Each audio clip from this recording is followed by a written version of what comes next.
Welcome back. In that last video, you got to meet the team. In this video, we're going to tell you about some of the logistics of Code in Place.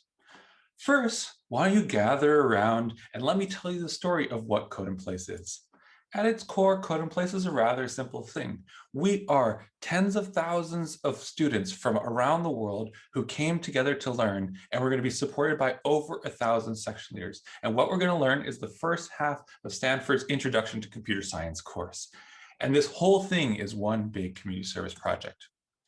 As you may note, Code in Place started over a year ago at the beginning of the coronavirus pandemic. It started when people around the world were told they had to lock down in a thing called shelter in place. We were told originally it'd be just 2 weeks. At the beginning of this lockdown, Maron, myself, and a whole bunch of other people at Stanford started thinking, hey, what can we do for other people in this trying time? We love to teach, and that was something that we were about to do anyways. We thought, how could we use our ability to teach and use that to help people around the world? So we thought, why don't we do this? We're going to teach some of 106A. We'll teach it to people beyond the walls of Stanford. My wife suggested that, hey, since this is the shelter in place, why don't you call your thing Shelter in Code? And Maron's like, that's a great idea, but what if we called it Code in Place? And that's where the name comes from.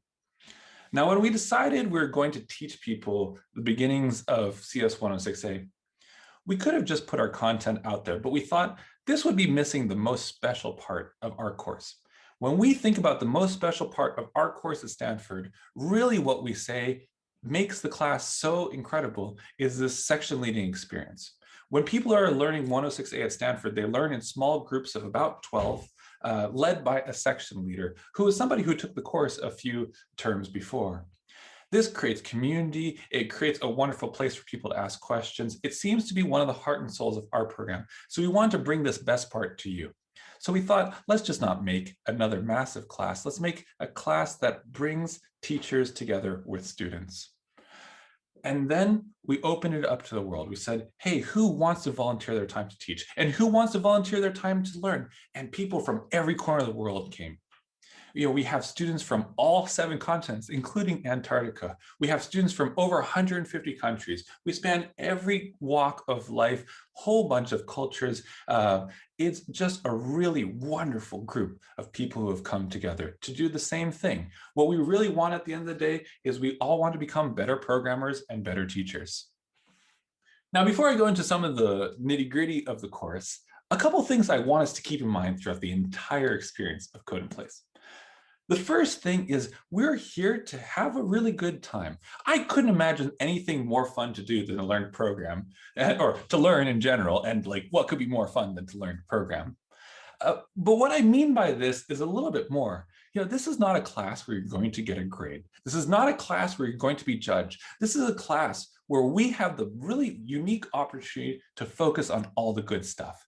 And the good stuff is you building a wonderful foundation of Python and a wonderful foundation on programming.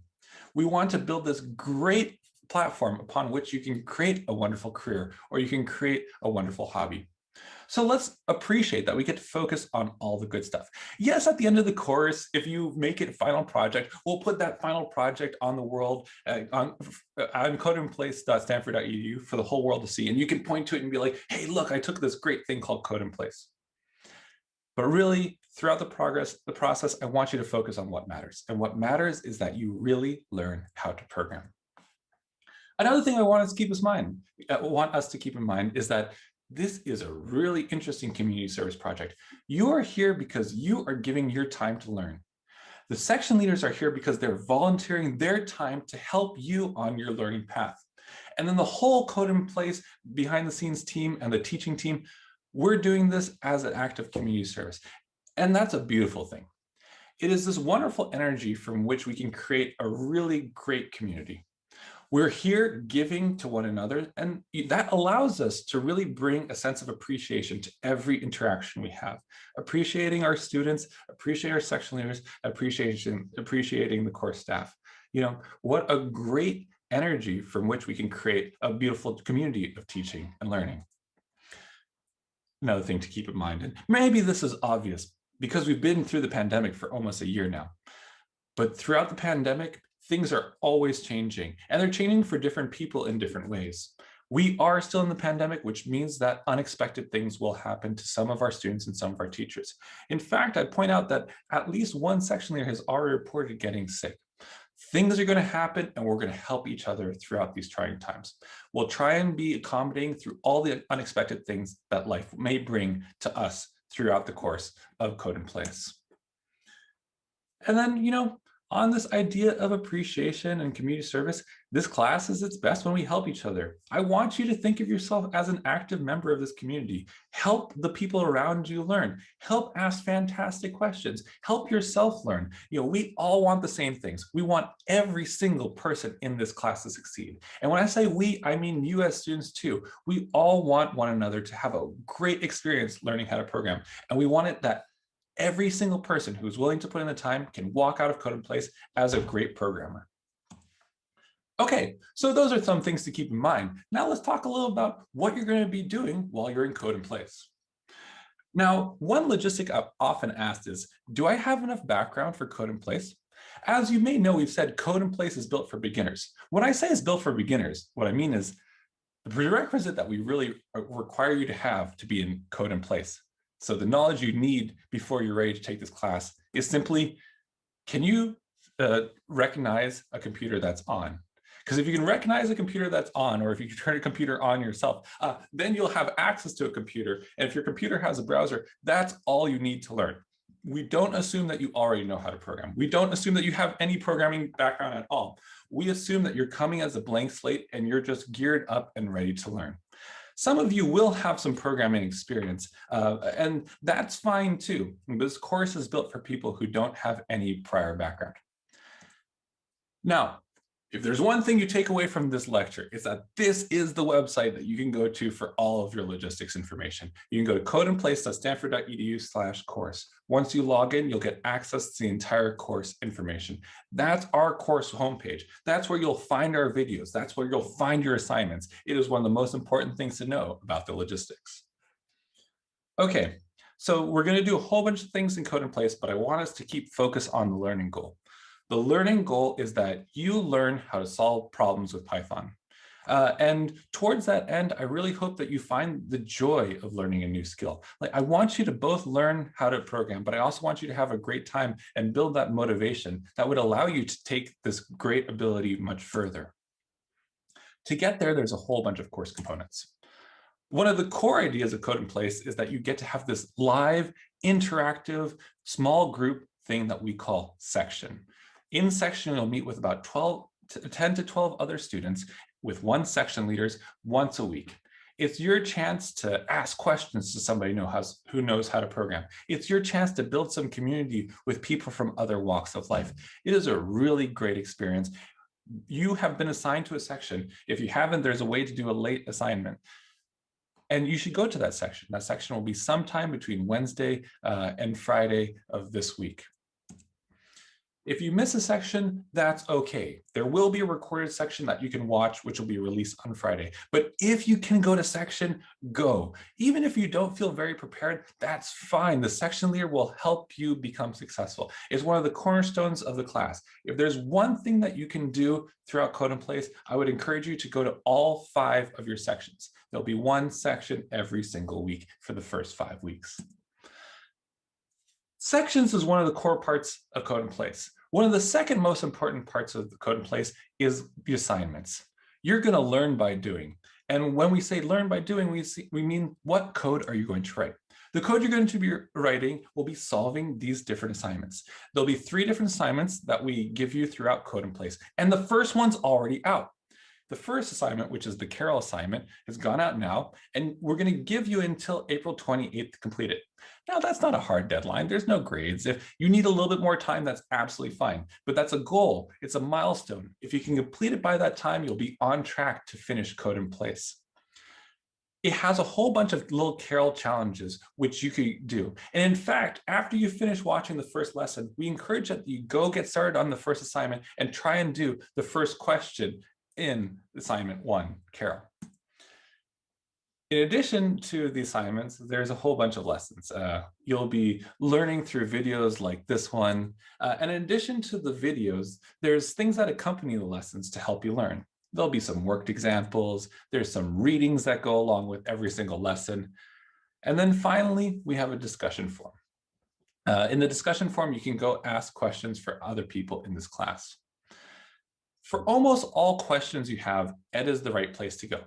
Remember that there's 12,000 students in this class. So if you all email the course staff email, codeinplace@gmail.com, we'll get too many emails. So for almost every question you have, please go to the Ed first. If you write a private post, it'll just go to the section leaders. Otherwise, if you write a public post, you can have it answered by anyone in the course. And on that note, let's recognize that this is a collective community service project. You are part of this community. If another student asks a question, be humble, be helpful, and see if you can answer that question. See if you can answer that question in a way that helps them learn. Remember that we've got this big goal of everybody learning to program. Now, one small note is try not to always just give away the answer. See if you can help people focus on the learning, but please do engage as part of this wonderful community. So the course plan, what are we going to be actually learning in this class? There's really 4 different units in this class. The first one's Carol. You'll learn about control flow in Python through our wonderful robot friend. Then we're going to get into the world of what we call console programming. And that's pure Python programming where you'll be learning things like variables, and you'll learn how control flow and variables interact. Then we'll have a great unit where we'll use our skills to do interesting manipulations to images so we can practice our skills, but also make some beautiful things. And then finally, the 4th section of Code in Place is a data science section where you can learn the Python tools you would need in order to do some cool data science. There's going to be 3 different assignments over these 4 units. The first one will be a Carol assignment. Then you'll have a console assignment. And one of the things you'll program is something like a Khan Academy sort of program where you can make a program to help other people learn math. And then finally, there'll be a cool image assignment where you get to do different image manipulations, like making this quilt out of a picture of dog Simba. And then finally, one of the coolest things about Code in Place is after you finish those first 3 assignments, we give you a chance to just make whatever you want. One of the most beautiful things about programming is the creativity that you can bring. We all have different things that we find interesting, all have different programs that we dream of building. And so we're going to give you a chance in Code in Place to just make something awesome. And in fact, that's something we always celebrate at Stanford. Every time we give an assignment in Code in Place and at Stanford, we encourage you to go above and beyond. We encourage you to take the assignment and then do something a little bit beyond what was asked. This isn't just for advanced students. It's also for people who are just starting. After you finish the assignment, why don't you challenge yourself and see if you could take it a step further? Even if you don't feel like you've mastered the material, by pushing yourself to take it a step further and do something creative, you will become a better programmer. So throughout the course, we're going to encourage you to be creative and take the content one step further. And that's really celebrated in that final challenge where you get just to make whatever you want at the end of the course. There is a rhythm, there is a cadence to the course. The way this course is going to be paced is that on Mondays and Wednesdays and Fridays in California time, we're going to release lessons. Like today, we released all the lessons for Monday, which included 3 videos, some worked examples, some readings. So we'll release every Monday, Wednesday, Friday, you'll get another release. You can watch these videos at your own time. We would encourage you to watch the videos before the next ones go out, and really encourage you to watch the videos before you come to your section. Every week there will be a section.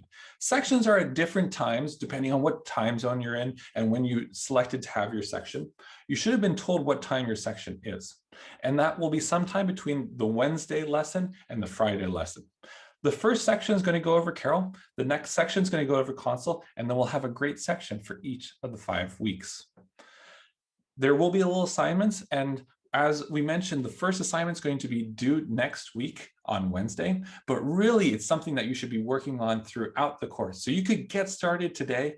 You could do a little bit more on Wednesday. You could even be done by this weekend. And that's going to be the rhythm of the course. Every week will look a little bit similar. You'll get lessons Monday, Wednesday, Friday. You'll have your section sometime between Wednesday and Friday, and there'll be assignments due every once in a while.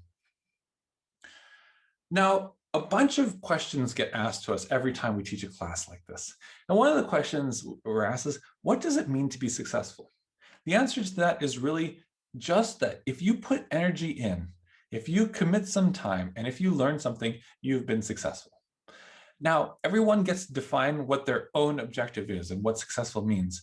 We do think that every single person in this class is capable of finishing all the assignments and doing their own project. So we think you're capable of doing it. If you have the time, if things in life don't come up, we really hope that you make it. But wherever you get, know that we think that that was a job well done on your part. Another question, what if I fall behind? What if I need an extension? What if I can't make an assignment deadline? It's fine, because we don't have to worry about grades. We can be really easy on you finishing the course at the rhythm that you need. Now, of course, if you can stay with the pacing of the class, it'll be more fruitful when you go to section. But regardless, we're going to keep the content up for years. So if you fall behind this class, you can always pick it up whenever it's the right moment for you. If you can stay in the rhythm of this class, you'll get more from the community. But if you can't, absolutely no worries. Okay, so those are some of the logistics. Now let's focus on some of the things that we really care about. We're going to teach you how to program, but we want to teach you a lot more than just the syntax of Python. What we want to teach you is how can you write beautiful programs. We want to teach you the art of what we call computer science. Computer science is much more than just writing programs that work. It's about writing programs which can be the foundations for great ideas. Imagine if you had to write all of a Pixar movie, or if you had to write all of a game. That's going to be a massive project. And if you're writing gorgeous, elegantly architected code, it won't be so bad. And we want to teach you that art of writing gorgeous, elegantly architected code. Another thing we value is learning by doing. We want you to be programming as much as possible. Go code after this section. Go code after the next lesson. See how much you can be coding in these next 5 weeks. Something we really care about is being humane in trying times. As I mentioned, COVID-19 is going to throw some crazy things at us, and we have to be treating each other with as much humanity as possible. Gratitude. We're going to be appreciative in all of our interactions, whether it's with other students or with section leaders. Let's be appreciative of one another in this class. And then, being welcoming is something we really care about. Every single one of you, you're welcome in this class. That means section leaders and students alike. We are a big community, all walks of life, and you belong here. This is a class that was made for you. Okay. Now, at this point, you might be wondering, okay, great. What are the sorts of programs that I'll be able to write? There's a whole bunch. To say what's possible with programming, it spans a huge gamut of gorgeous things. For example, I mentioned Pixar a little bit ago. Did you know that those movies are created largely by programmers? Pixar is a collaboration between great artists and programmers so that they can code up all those graphics and those three-dimensional renderings. In fact, one of the first employees at Pixar just won this thing called the Turing Award, which is like the Nobel Prize in computer science, for all the great programming contributions that he made to making Pixar what it is today. There's a whole bunch of cool consumer applications. You'll hear a lot of these great stories, but one that I really love, something that somebody did with programming that I think is definitely worth sharing, is the story of Bright Simmons. And Bright Simmons is a programmer from Ghana. And in Ghana, Bright Simmons recognized that there was a problem with counterfeit medication. You'd go to buy medication, perhaps for malaria, and you wouldn't know if it was real or not. And what Bright Simmons invented was a system where you could scratch off on a medication, take a code, SMS that code to a program that he wrote, and that program would tell you if it was counterfeit or not. It was a relatively straightforward program that he invented using some cool algorithms, and it really had a wonderful impact on the world.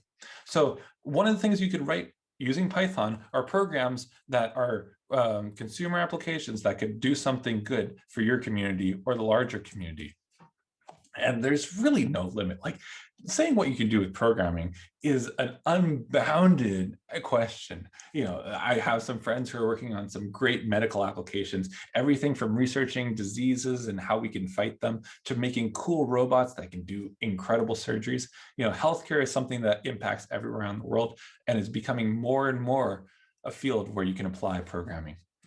If you live in Silicon Valley, if you go down the street, you might every once in a while see a car that's driving itself. Like, what a crazy time to be alive. It's one of the things that programmers do. They make crazy inventions of the futures, like self-driving cars. Okay, so those are some of the things that you can do. Now, in this lecture, we talked a lot about course logistics. If you feel like you might have missed something, the best place to go is to the handouts and general information. There we go over all the details that we spoke about in this video. Thank you guys so much for paying attention to this second video. In the next video in this lesson, we're going to jump into Carol and you'll get to start to learn some Python. This is the start of the wonderful Code in Place journey. Thanks a lot for coming along. So before I say goodbye, though, I want to point out one last thing. We've seen many people learn to code, tens of thousands of people already. And one of the things we've learned is, when you first learn how to program, it's hard. Sometimes you look at your peers and it seems like they're finding it easy, but we've learned that it's hard for everybody. So even though it's hard, it's something that you can do. It's just going to take some effort to get over that new way of thinking. For some of you, you're going to be learning a whole new way of approaching problems, a whole new way of thinking. You're challenging yourself. You're giving yourself a really great and wonderful challenge. It's going to be difficult, but it's going to be the right level of difficult, something that you absolutely can do. So when you feel, oh man, this is hard, remember, oh yeah, Chris says it's hard for everyone. Despite the fact that it's hard for everyone, if you can make it through these first 5 weeks, you will end up with an incredible skill. It's hard, but it's doable, and you can do it. Okay, so because it's hard, that's why we start with our gentle introduction of Carol. So why don't you come by for that next video and we'll tell you about this wonderful robot Carol and how you can use it to write gorgeous Python programs for the art of computer science. Thank you guys so much.